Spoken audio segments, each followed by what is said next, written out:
November 2014 नंतर आज मितीपर्यंत प्रतिज्ञापत्र सादर करू शकले नाही मुख्यमंत्री, सादर करू शकले नाही। जर मराठा समाजाला आरक्षण द्यायचं मनात आहे तर प्रतिज्ञापत्र का सादर केलं नाही? खोटं बोलल्याबद्दल त्यांनी त्वरित राजीनामा द्यायला पाहिजे। आम्ही राजीनामा तर मागूच, पण त्याचबरोबर येणाऱ्या अधिवेशनात यांच्या विरुद्ध अविश्वासाचा ठराव आम्ही आणणार आहोत आणि त्याचबरोबर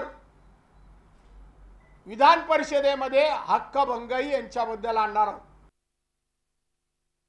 खरंच जर राणेसाहेबांनी ते स्वतः आरक्षण समितीचे अध्यक्ष असताना नीट सगळा क्वांटिफाईड डाटा मतांवर नजर न ठेवता मराठा समाजाच्या तरुणांवर नजर ठेवून त्यांना आरक्षण मिळालं तर नोकरी, रोजगार, शिक्षण मिळेल हे ठेवून जर त्यावेळी काँग्रेसने केलं असतं तर आज अशी आरोप करण्याची वेळ, खोटे नाटे आरोप करण्याची वेळ आली नसती।